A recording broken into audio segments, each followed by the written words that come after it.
Welcome back to another episode of Paranormal Than Normal. For all my watchers, yeah, I know I've been gone a little bit. Sorry, it happens. But you've had plenty of episodes on Spotify to listen to. But I'm glad to be back here. And today's episode is a topic we haven't really touched on much, but I'm really happy we get to touch on it finally. But you'll figure out what that's all going to be about in a few minutes. First things first, let me introduce my guest today, Simon Duan, who is a consciousness researcher and the founder of Metacomputics Labs, which we're going to find out what all that is about in a little bit. But first things first, how are you doing tonight? Today for me is tonight for you. Yes. I'm based in London. This is 8 o'clock in the evening. Yeah. Thank you for having me, Jeremy. It's a pleasure to be with you today. Oh, it's a pleasure to have you on. I love when I get to interview people from other countries. It's always more interesting because it's just things we don't hear about over here. Especially I haven't heard much about what you do, but first things first. Well, actually, I'm gonna do things a little differently today. What is Metacomputics Labs and what do they do? Just so my listeners have an idea what we're talking about. Metacomputics Lab is set up to research a new paradigm. It's a post-materialist paradigm. Aims to unite consciousness, mind, and matter. Yeah. So we research a broad range of phenomena, not only physical, but non-physical, not only normal, also paranormal. Yeah, so we include all the data set. So we try to build a new model which can sort of explain all those phenomena, including physical, non-physical, normal, and the paranormal. So we're building a new scientific paradigm, which is actually based on consciousness. Yeah, we're based on the premise that the consciousness is fundamental and everything arrives from consciousness. Yeah, so that's what we are doing now. Interesting. And well, now I'll ask the question I usually ask first. What made you want to get into this field? Like, what brought you down this path? I'm supposed to be a materialist, actually. I did my PhD in material science from Cambridge University in the UK. Oh, okay. I was born in China. I came to this country in 1980s as a student. And so I studied material science and finished off my education with a PhD in material science from Cambridge. And so I have been happily working as a materialist scientist until I come across a paranormal phenomena, which sort of fascinated me. And so I thought I have to go beyond the materialist paradigm, materialist worldview, to explain all those so-called weird phenomena which I come across. So I come across a few phenomena which bothers me, and I couldn't explain with the existing materialist paradigm. That's why I seek to establish a new paradigm, so which allow me to make sense of everything, yeah, including materialist phenomena and non-materialist phenomena. Well, that'd be amazing if it could be done. I mean, if everything could be explained in like one big bubble, basically, that'd be amazing. Like paranormal, especially because paranormal is one of those things that basically exists because we can't explain it. I mean, if we could explain it, there'd be no more paranormal. It'd just be all normal. Yeah. And my show wouldn't exist, but still, I'd be willing to take that. That's right. Yeah. So paranormal can be normal. Yeah. At the moment, it's perceived to be paranormal or weird because it doesn't make sense. Yeah. If it doesn't make sense, it's nonsense. Yeah. And if it's nonsense, people reject it. People think that's not possible, and that's they refuse to accept it. But if you have a paradigm which can make sense of all those phenomena, and it's no longer nonsense. Yeah. So that's what I'm trying to do. So let me ask you this. What paranormal topics did you experience that got you into this? Like, what paranormal topics made you say, like, I want to be able to explain this? Well, I have been working on this for more than 20 years. What started was an experience with a dentist that was in China. I was on a business trip in China, and my tooth played up, becomes painful, my wisdom tooth. Yeah.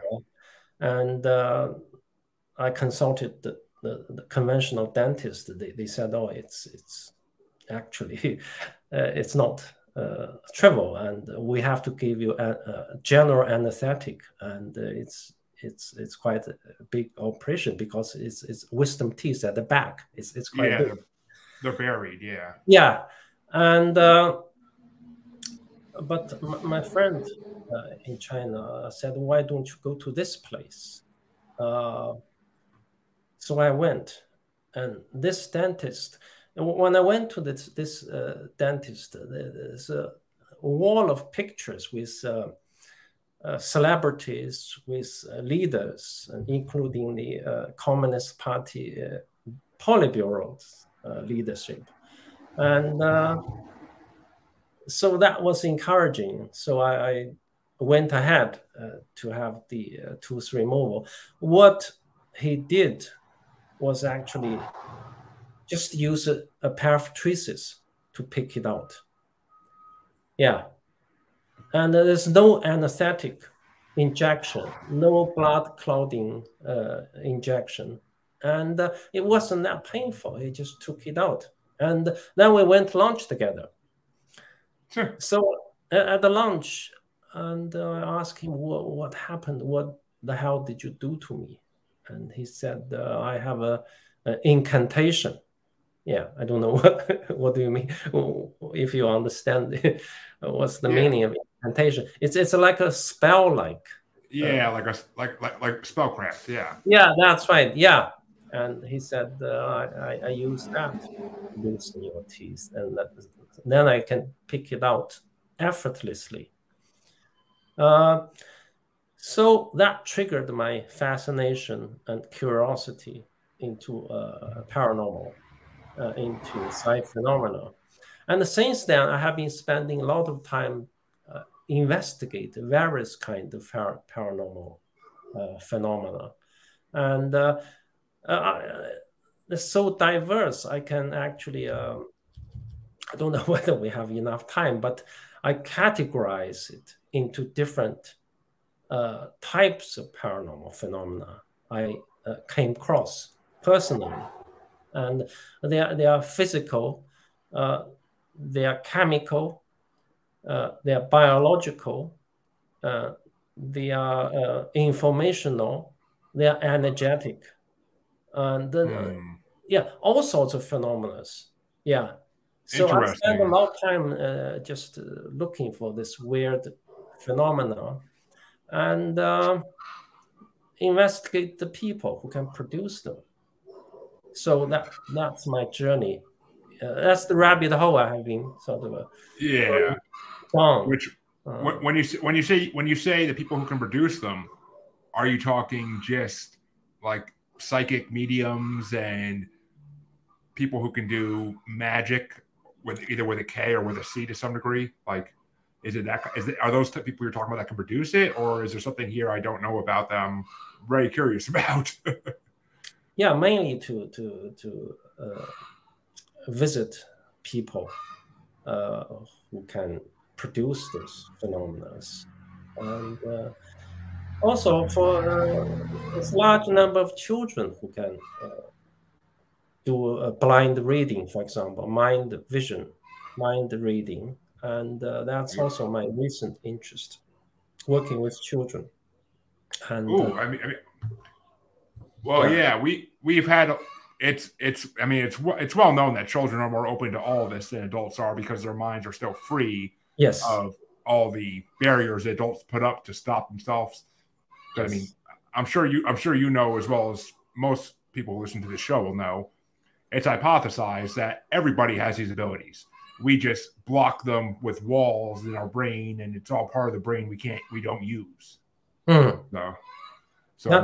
That's true. That's true. I think everybody have potential, but children are especially easy to train them.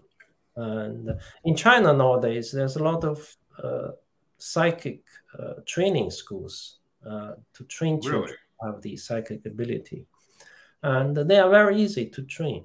Yeah, so many children actually undergo this kind of training as extracurricular activity. So after school, they have this training, and they can blind read, and they can do all sorts of other things as well. Yeah. Large number. You're talking about a large number of people. Yeah. Well, I mean, the East has always been way more open to the mystical and the holistical side of everything than the West has. The West has always been very closed-minded about all this. Like the U.S. government admitting during COVID that UFOs are real was the only time the government ever admitted anything paranormal was actually real. So, yeah, that is encouraging. That is encouraging. Yeah. Yeah. And I sort of look into UFO as well. There's UFO sightings throughout the history. Oh, yeah. I was going to say, I mean, you're in the UK. And as soon as you said that, the first thing that came to mind was the Rendlesham Forest incident of 1980, where a whole military training camp saw UFOs in the sky. And some of them believe they were abducted at the same time. So, I mean, that's when you said UK, London, that's the first thing that came to mind was that incident. But all right, okay, yeah, yes, yeah. UK is also populated with all sorts of phenomena. For example, crop circle. Yeah. Yes. And the UK has the most sightings of crop circle. Yeah, every year. Yeah, including this year, there's a few crop circles pop up.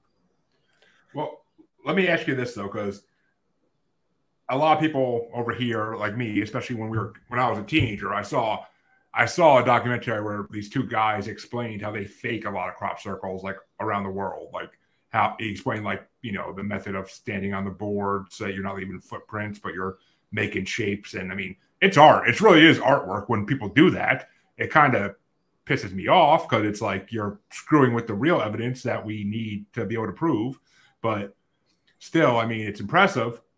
How many crop circles over there do you think are actually, how many do you think are man-made versus how many are actually unexplainable? It's difficult to say, actually. I don't have a kind of quantitative figures. But like all the other phenomena, so paranormal phenomena, they're always real ones. They're always fake. Yeah. And this is one of the characteristics of side of paranormal phenomena. They are always mixed up with the real ones, with the fake ones. Yeah. And it's like two sides of the coin. Yeah. You have to have both. Yeah. So I mean, that's why it's very difficult to prove. Yeah, because people can fake many of those. Yeah, like what I mentioned, the physical side, physical paranormal, and people tend to think it's just magic, it's stage magic. Yeah, because many people can actually appears to perform the same thing with magic. Yeah. Yeah. Yeah. Yeah. I mean, they can do what's the word? Sleight of hand or illusionary work where they can make it the David Copperfields of the world who can make it seem like they can do these things that no human should be able to do. And most of them are not really doing it. Most of them are just putting on a show to make money or to get famous. Like that's what most of them are doing it for. But that's right. Yeah. It's but see, I there mean, are there are real phenomena too at the same time. oh yeah, I mean, yeah. I mean, I've heard stories all my, well, not all my life, but I've heard stories over the last 10, 15 years of real witches, real wizards, whatever you want to call them. There are real ones that have existed throughout time. It's just they uniquely had these abilities and they just learned to hone them. And I mean, the best example I can think of in America is rainmakers, Native American rainmakers who seem to be able to make it storm out of nowhere when their crops need water.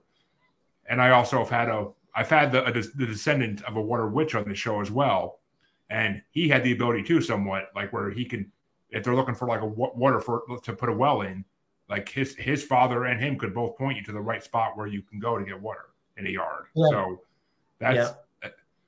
But to me, that doesn't seem like it's magic. That seems like it's your mind's more attuned with the natural energies of the earth, and you could sense where things are. Yeah.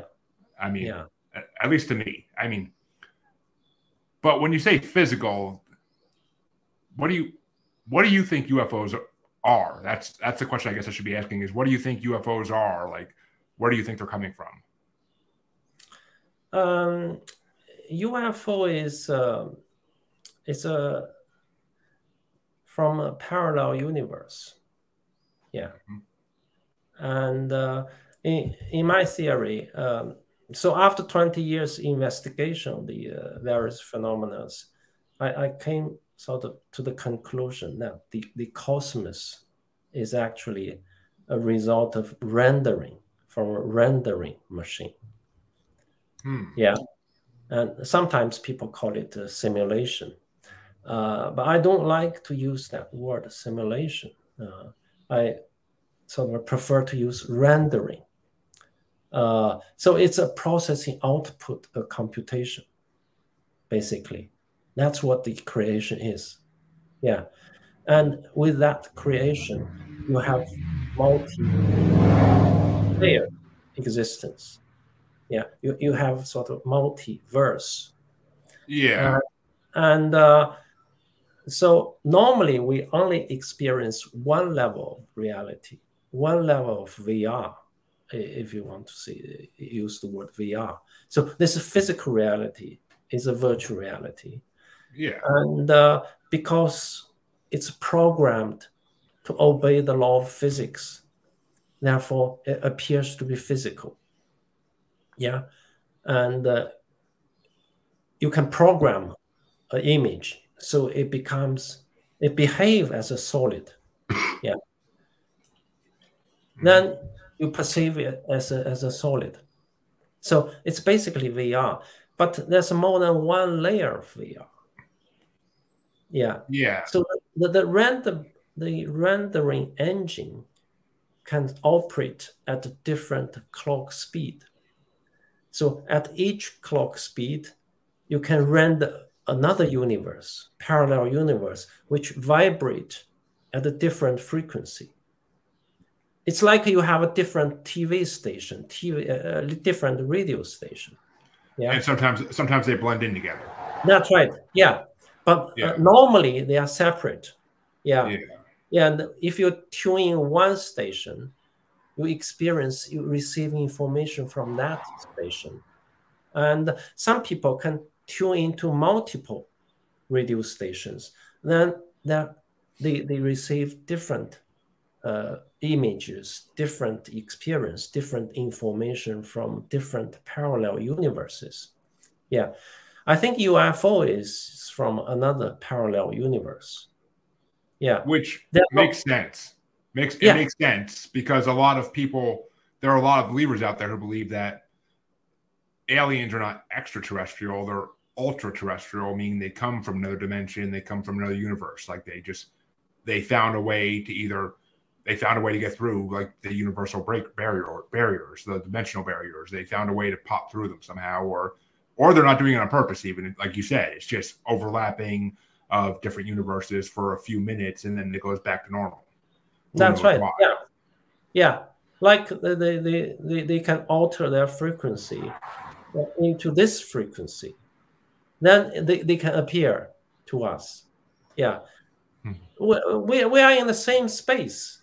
It's like a different radio station signals, all exist in the same space, but we because we don't tune them, we can't see them.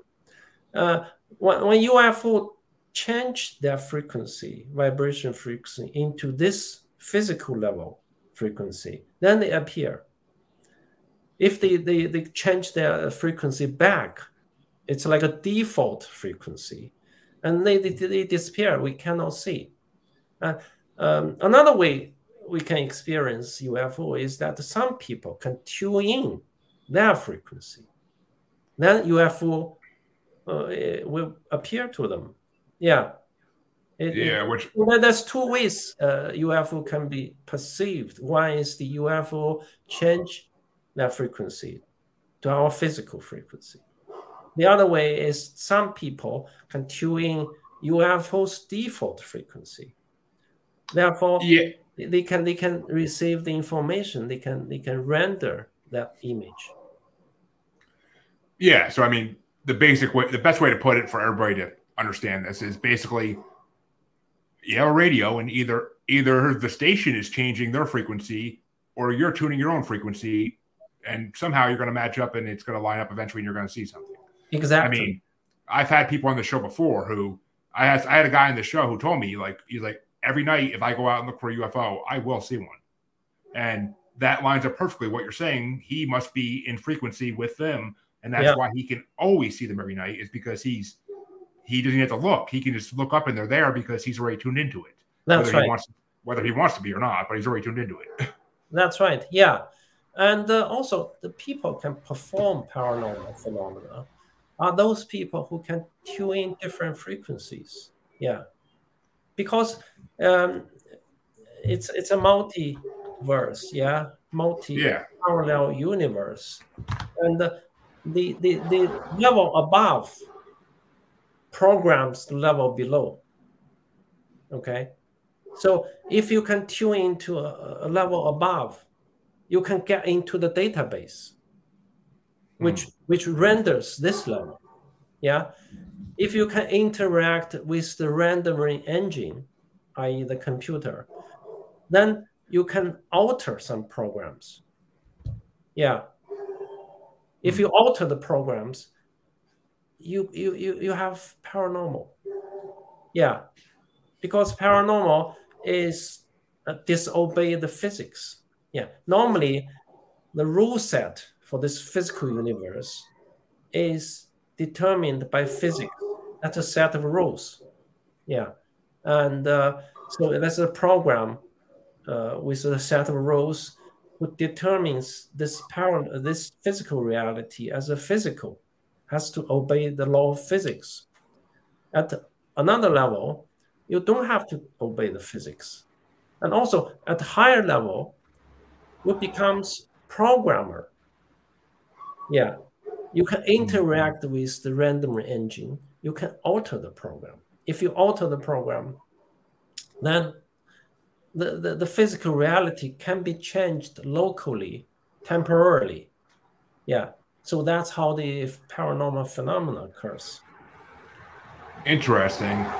The one question that keeps coming to my head, though, if that explains UFOs, what explains that people who say they've been abducted and taken on board these ships and experimented on? I think the people get abducted. They are not actually abducted physically. Yeah. And I think their body is still here. Although they experience they are abducted. Yeah.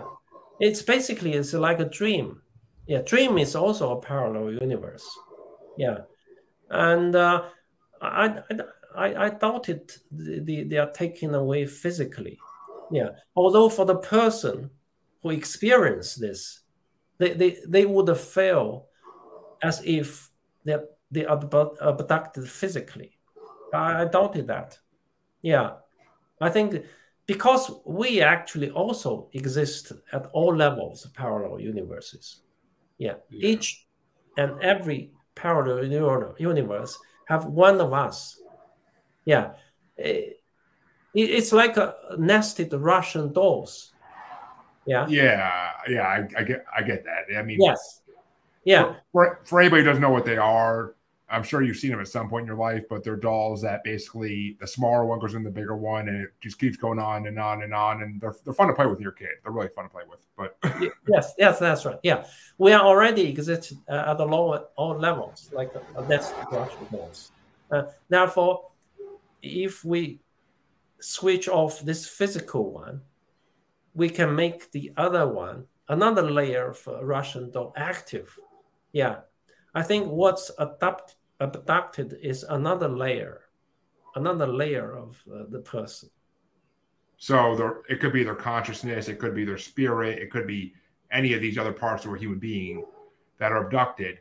And then, I mean, it makes sense to some degree, but I mean, there still has to be some physical abductions, I feel, because you have all these people who have this metal in their skin, and they get it taken out by doctors, and they examine it. It's not from anywhere. It's not any known metal on Earth.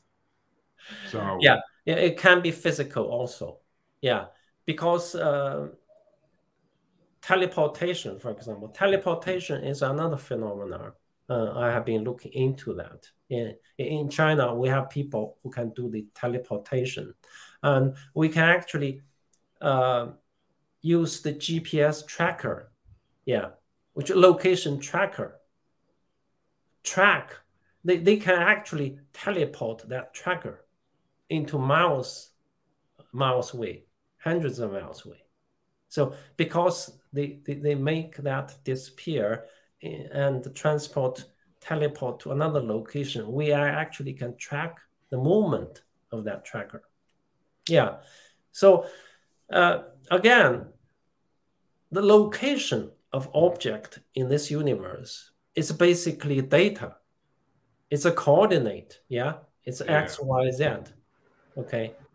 If you are able to interact with the rendering engine, if you can get into the database, you can alter the data. If you alter the location data, and then that object appears to another location straight away.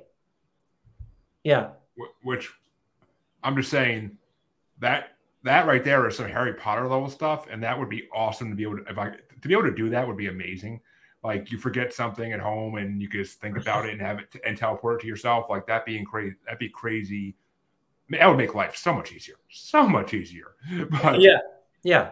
And we have people in China can do that. Yeah.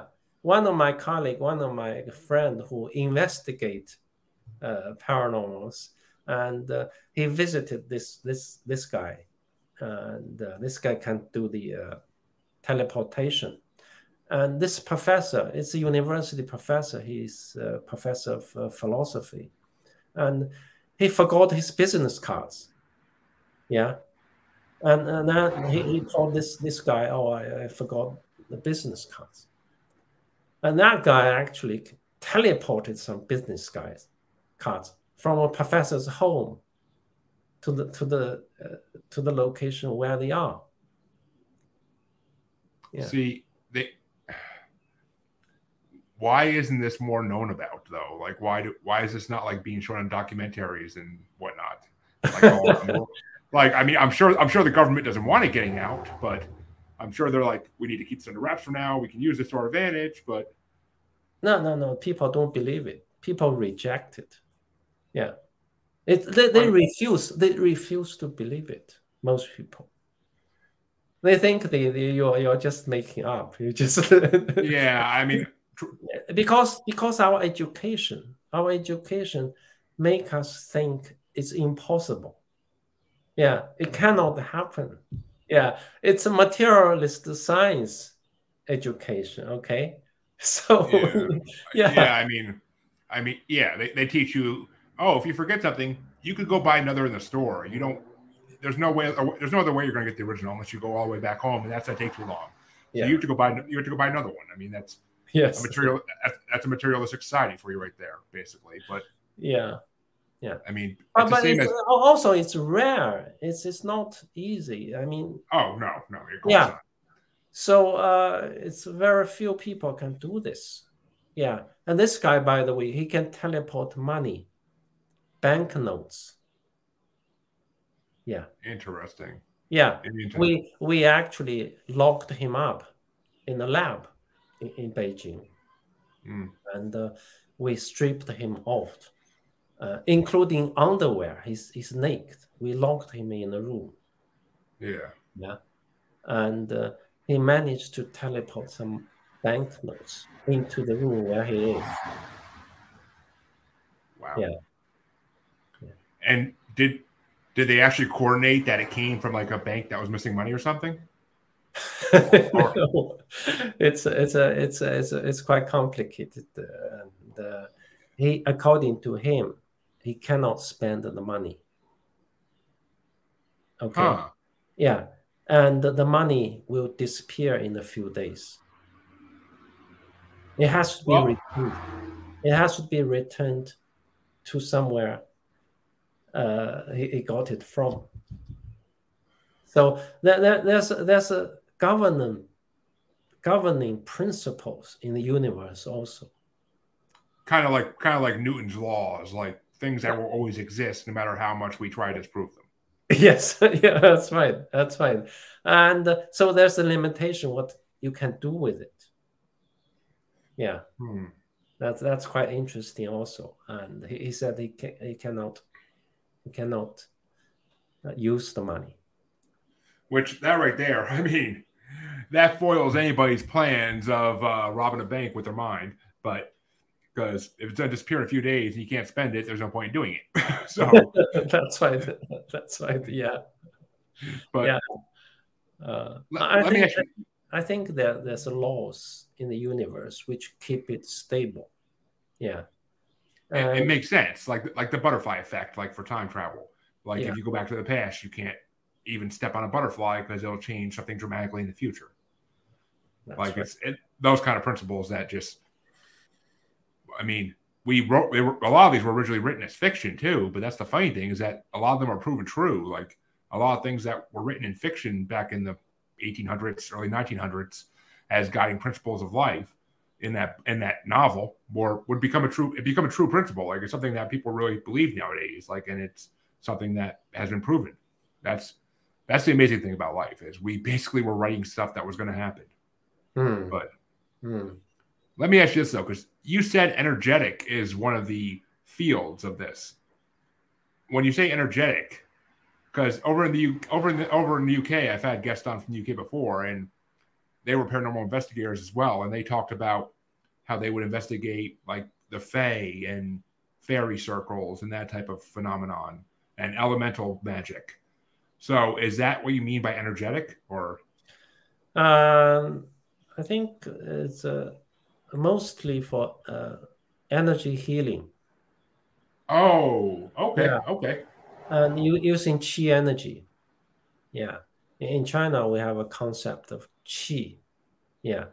Which I think in Indian, they call it prana. That kind of energy, which you can use to heal people. So many of those paranormal phenomena can be used as a healing, as an energy healing technique. Yeah. So they can remove tumor sometimes within your body. Yeah. Yeah, I've had a few energy healers on the show before, and it's truly incredible their stories of what they've done. And yes, I mean, and like I said before, the East has always been a lot more susceptible of this type of healing compared to the West, because in the West it was always, oh, you need to have health insurance, you need to go to a regular doctor, none of that other bougie stuff is going to work. Like it's you got to go to this guy. But I mean, I work with a life coach who's a Reiki user as well, and I've seen what she can do from a Zoom meeting, and I can feel the difference after I'm done with her. So I mean, I am a full believer that energy healing can happen. Like it could change your outlook on life. It could change your attitude. It could change everything. Like it could break down mental barriers you have in your head. I mean, it's just incredible. Yeah. It's like what I mentioned, the tooth removal. That's also, I think, it's kind of energy application of energy also. And there's also a phenomenon called psychokinesis. Psychokinesis is to move object with their mind. Yeah. Yes. So Yeah. that can be classified as energetic. And people also develop engines, develop perpetual motion engines. And that's energetic. Okay.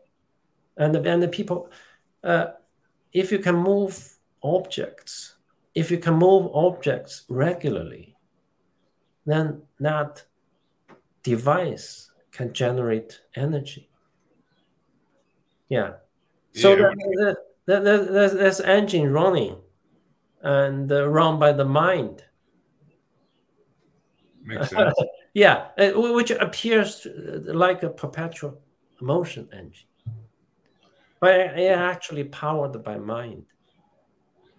Yeah, I mean, hey, I mean, what do scientists say? That there's 80% of our brain at least that we don't use, and that we don't know what that part of the brain does even.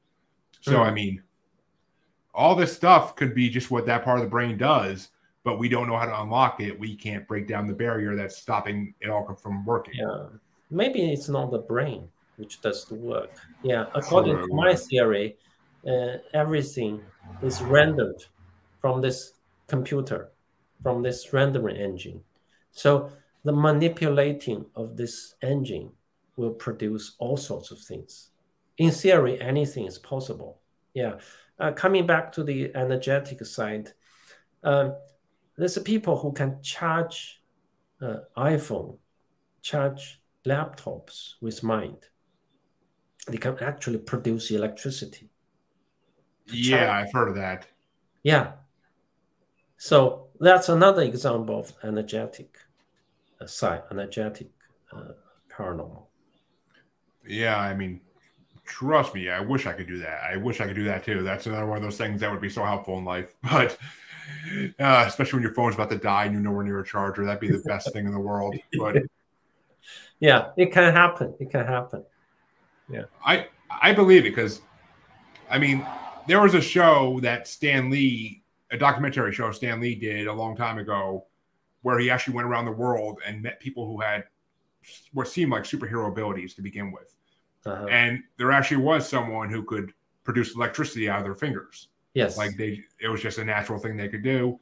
Yeah. And I believe that person lived in like the Southwest United States, if I'm not mistaken, but it was just, I mean, and they showed him like being able to do that. And it's just seeing is believing on that. If you could see it there's no way they're faking this for TV. There's no way they can't be faking this. Like, it's just, why would they? Yeah, the people can just hold two wires, and in between it's a normal light bulb, and the light bulb can light up. Yeah, exactly.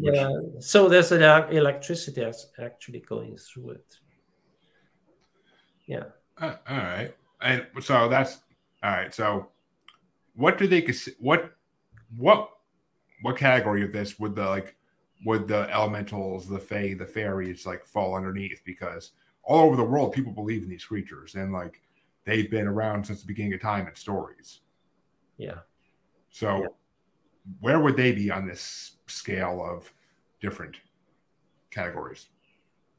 I think that's informational. I would classify that as informational because I see them as a VR, virtual reality. And they are rendered by the computer, and they appear at the different parallel universes as a default location. And as we discussed, sometimes they can change their frequency and they can appear at this level. Yeah, it's all information.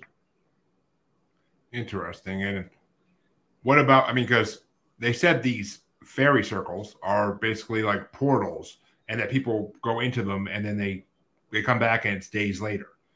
Like, so Yeah. is it possible they can create like a portal to their dimension, kind of? I wouldn't say it's a portal. I think it's basically change of frequency. Yeah, alter the frequency.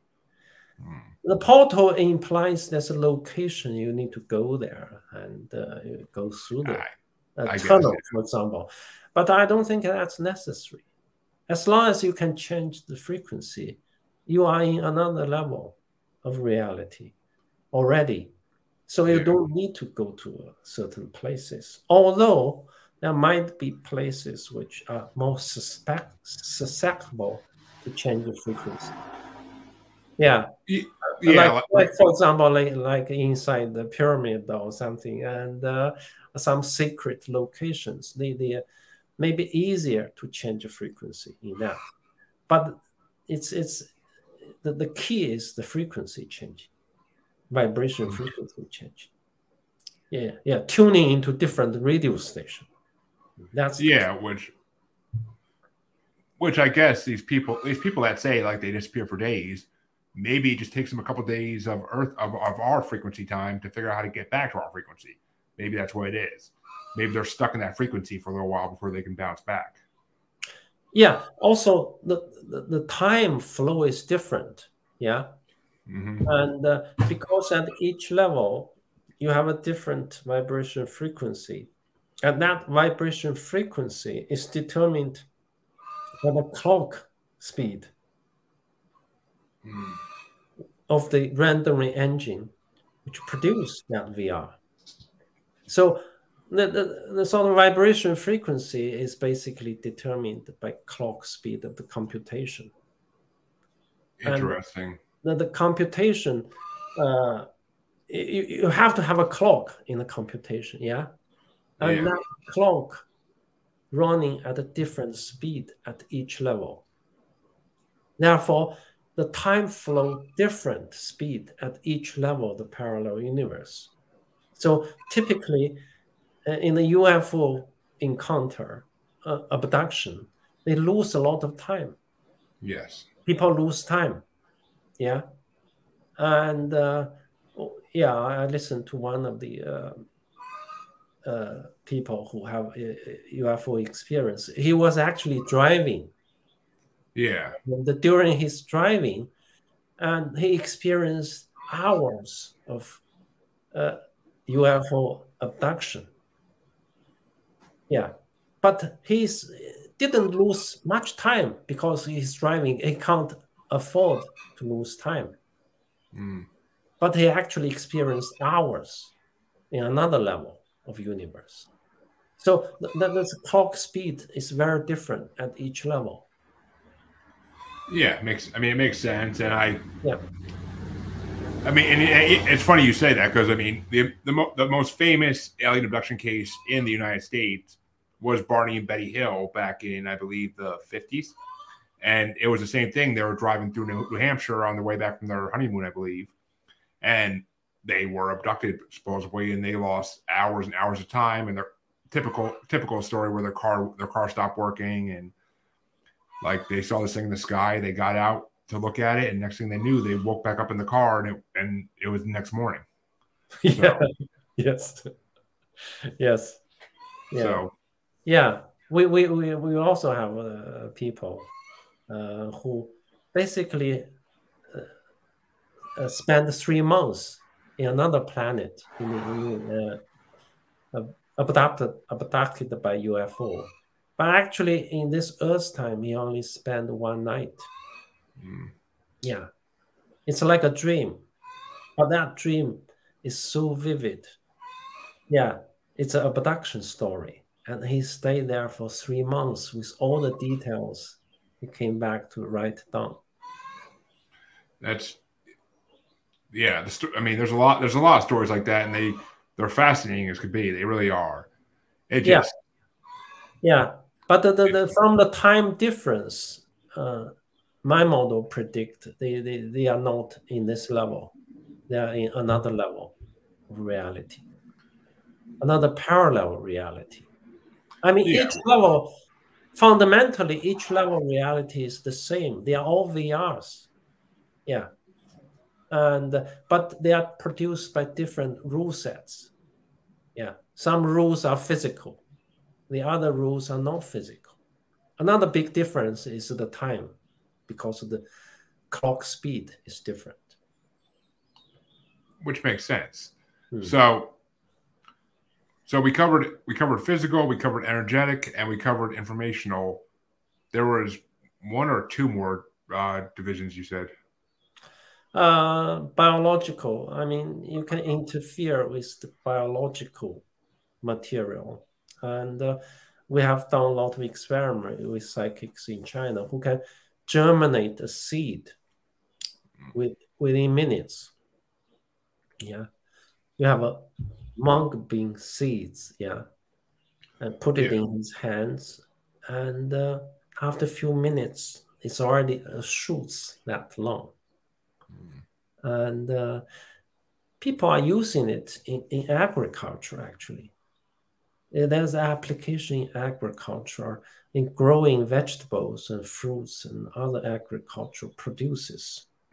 They can increase the yields dramatically using the psi ability.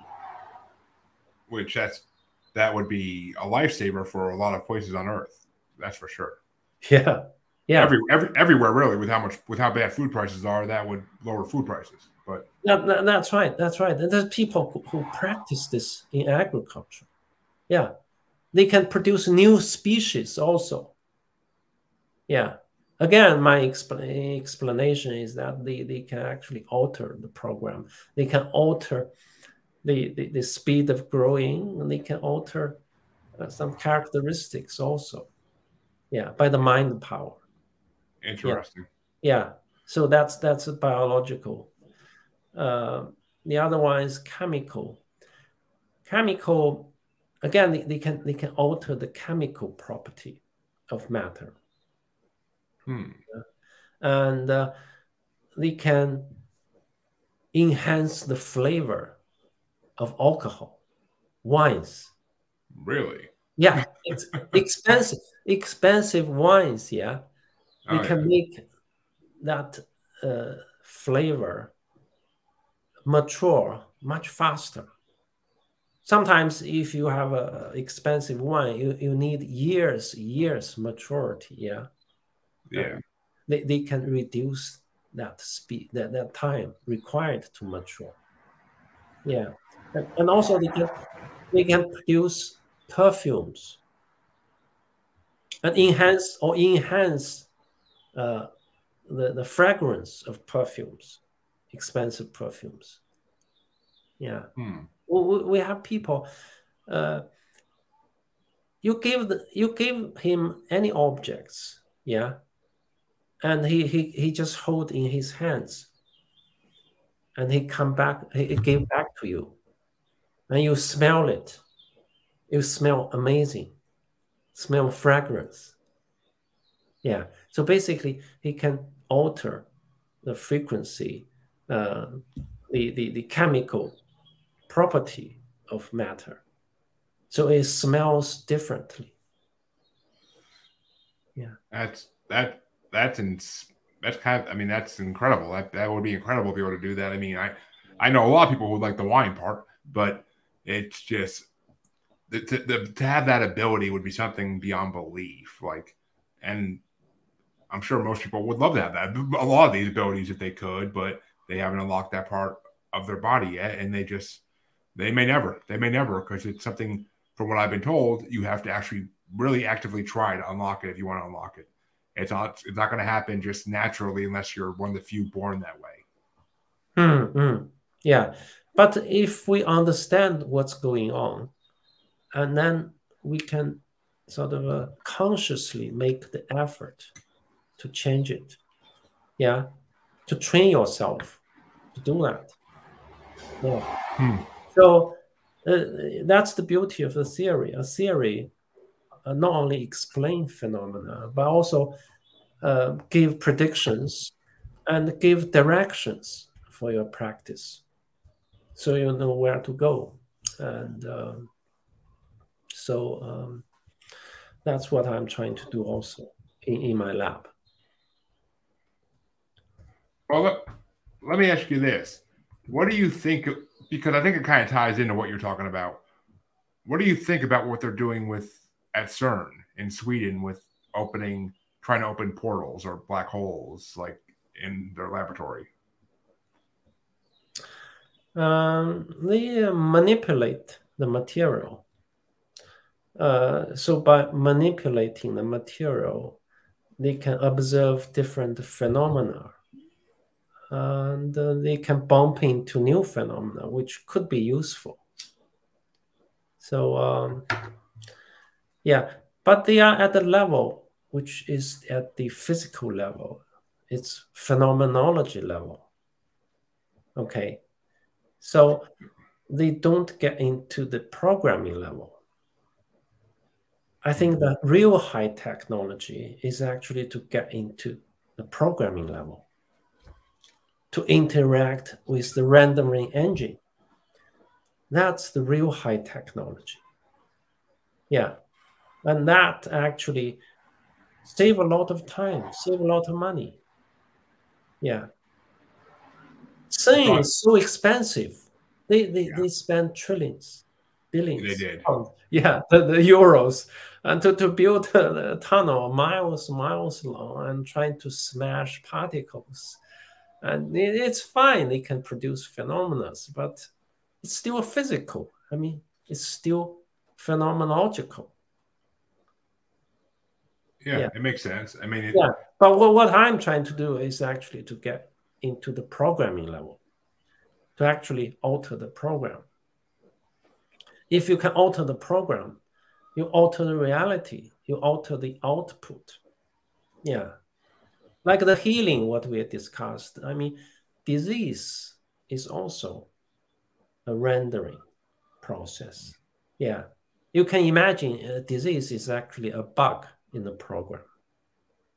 Okay. Yeah, like a virus, for lack of well, the virus is physical. I mean, virus is phenomenological. I mean, underneath the virus, it's the code, it's the bug. Oh yeah, I meant it was like a virus in a computer system. That's why I was. Yeah. So it's a virus. It's a bug, and so if you can fix the bug, you fix the disease. So at the programming level, I think that's the real high technology. So you need to be a programmer, not a physicist. Which, of course, no place on Earth is teaching people to be programmers yet, correct? Sorry? No place on Earth is teaching people to be programmers yet, correct? There's no degree to be a programmer like this. Yeah, but I think there will be. I mean, some psychic people, they are already a programmer. Yeah. And they are able to hack into the system. And they make the modifications to the program. Yeah. They don't have to be in the conventional sense of a hacker, which write the codes. Yeah. They don't need to write the codes.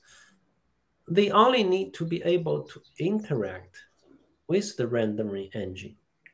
Yeah. So that's enough. It's like we get into the car and tell our GPS navigator where to go.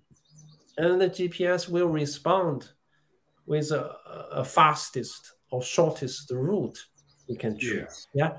You don't need to code the GPS navigator. You just need to interact. You just need to voice over. Then it will does the programming for you. So, I mean, psychic people, because they are able to get into different level of reality, and they are able to interact with the engine which renders this reality. So they are already a program in a way, although they don't write code. They don't need to. I mean, nowadays, even our physical computer is less needs to write the code. Yeah. Exactly. Yeah. I mean, Yeah. Like Chat GPT, you can just tell it to, yeah. yeah, it writes the code for you. Yeah. But if we, I mean, yeah, I don't know. It'd be interesting to see how that would change society. That'd be the interesting thing, is how society would change if that became a major thing. If everybody everywhere learned to do this, like, how would that affect the world? How would that affect like the guiding principles of reality? Yeah. This is already a game. I mean, Well, yeah, but if more it's people were keen to it, it's a I mean, this VR is a game, and if they can understand, it is actually a game, and you can also change the game. That makes life more interesting. More importantly, they can realize they have more potential. They are than they are. Yeah. Instead of just being an avatar, they can be a actually player. Yeah. And they can it, also be a programmer. So their potential can be explored a lot further than they are now. Yeah. I think we we live at a different capacity. Some people more like an avatar, more like an NPC. Yeah. yeah. We just react with the situation.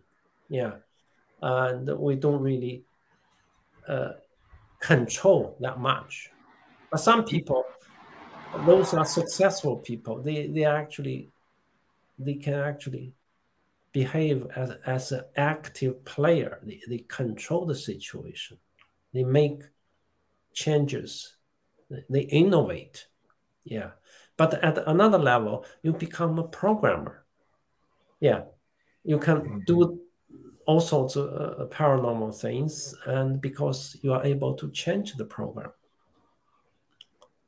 Well, let me ask you about this because we didn't get to this, and we are getting to the end here. But where do the physical cryptids, such as say Bigfoot or sea monsters, tie into all this? Bigfoot, sea monsters. I mean, it's a VR, okay? Yeah, if it's a VR, I mean, everything can be programmed. Yeah. But then, why would they be programmed that way? Like, why would they throw these things in just to have people? I mean, is it to distract some people and keep them occupied so they don't see, like, look at this hand, don't look at this hand type of thing? It can be. I mean, intelligence is also humorous. Yeah. Oh God, yeah, yeah. Oh God, Yeah. yeah. Yeah. They can be humorous. So they can produce something by changing a few codes and then display that codes in the form of a Bigfoot. And So, that would fascinate people and give some people hint what reality really is. Yeah. I mean, most people will ignore it and they see it and they forget it. But for some people, they'll think hard. They'll have this curiosity to look into it further. And those people will gradually discover the nature of reality, which is basically virtual reality. so basically, all right. So you're basically saying that these things are like the Easter eggs they put in movies, they put in video games, like little, just a little of the cool thing put in by the creator of it, just to kind of give you like a momentary ha before you continue on with the story. Yeah, that's right. That's right. Yeah. Make this game more spicy a little bit. All right, yeah, And, it makes sense. I mean, I can see it that way. yeah. Yeah. Mm.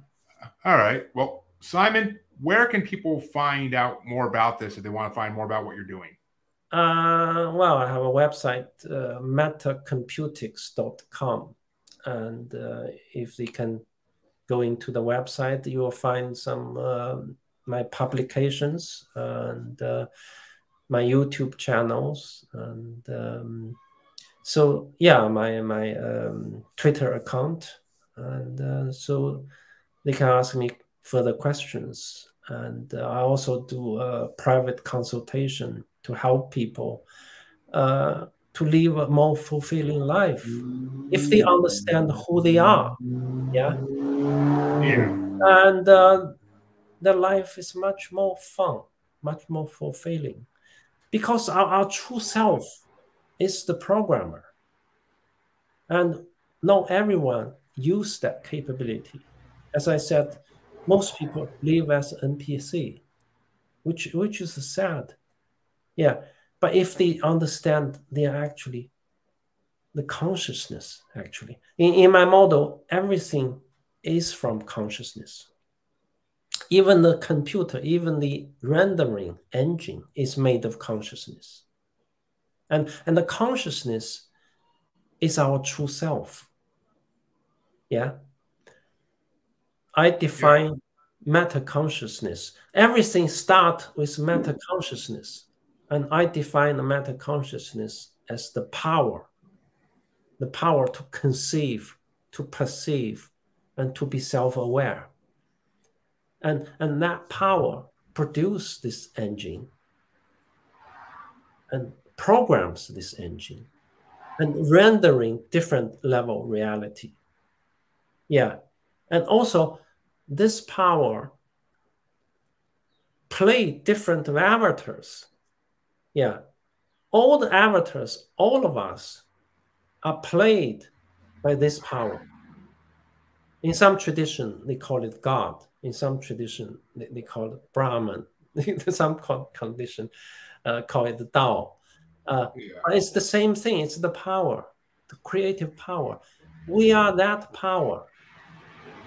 And at a different level, we may render as a god, as a small god. Yeah, we can render as angel. At this level, we are rendered as a physical body. Yeah, but each one of us is the same one. The true player, the true creator, play us as an avatar. We are all one. And that's a good way to leave it right there, actually, folks. I mean, if you want to find out more about this, please go check out Simon's site. And if you want to do more with it, then set up a one-on-one session with him and see what he can teach you. He's taught me a lot in this hour. My brain is now spinning with the ideas of all this, and I can't wait to actually dwell on this some more. But all my listeners, I want to thank Simon for coming on today. He's given us one hell of a show, and it's been very informative and very entertaining. So kudos to you, sir. And you all know where you can find me. Listen to the outro if you need the reminder, but you all know where you can find me. And I will actually be back tonight with another interview. But for all my listeners, check out the next episode in half a week. And remember to like and subscribe. Thank you. And once again, thank you, Simon. It's been an amazing show. Thank you, Jeremy. Thanks, everybody, for listening. And I will see everybody later tonight, or you'll be hearing me in half a week. Have a good one.